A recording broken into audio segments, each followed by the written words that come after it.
Hello. We are back with another Duke football preview, this time against the Kansas Jayhawks, who are coming to town this Saturday for a 4 p.m. kickoff in Wallace Wade Stadium. My name is Piazza, our Chronicle Volume 117 sports editor, and today I'm joined here by my very good friend, our sports features editor, Alex Jackson. Alex, how are we doing today? Doing great, Jake. Thanks for having me on the show. Let's talk some football. Absolutely. Kansas is 1-2 on the year. They're coming off a pretty tough loss against Baylor where they went down 45-7. And leading them this year is first year Kansas head coach Lance Leipold, who's coming off a very successful tenure as head coach of the Buffalo football team, where he really brought that program up to national prominence.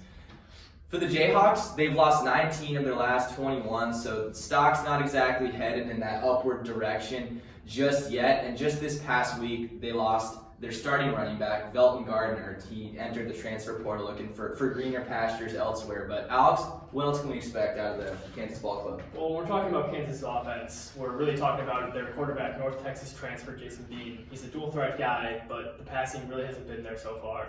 Only 409 yards through the air through those 3 games. You really like to see him pick up the tempo, but it's his legs that are really getting it done for the team. The team overall rushing, not very good, 365 yards, but 218 of those are Beans. So the loss of Gardner is hurting the program, but Bean's been the guy who can really take off the ball. On the defensive side of the ball, Kenny Logan is their do-it-all safety. He leads the team with 23 tackles and 4 pass breakups, is first in the Big 12. Jake, how do you feel about Duke's defense coming Saturday?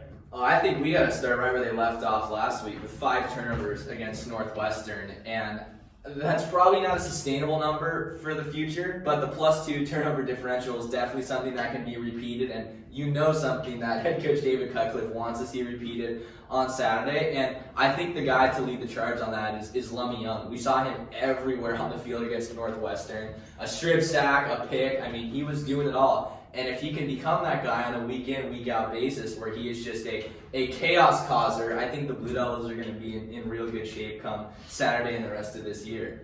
I think last for the Duke defense is the pressure. We saw them sack the quarterback twice this past week. We'd only seen him do that once in the first 2 games, and that's going to be all the more important when Kansas has a guy like Bean, like you said, who really can extend plays with his legs and really make you pay for it with a bomb down the field or a scramble that's going to turn into 15, 20 yards on a broken play.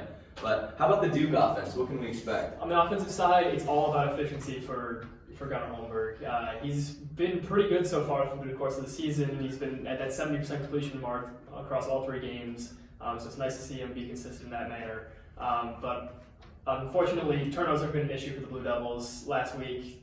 Really, it hurt them, but across the whole season, Mateo Durant, their star back, has really struggled. 3 fumbles across 3 games. It's not what you want to see out of a guy you're handing the ball to every play. On the brighter side of things, Jake Bobo has really emerged. He's been Gunnar's go-to guy and went over 100 yards for the first time in his career last week. He's third in the ACC with 280 yards and first in the ACC with 27 receptions. So it's really nice to see him continue that streak. All right, Alex, let's get the pick for Saturday.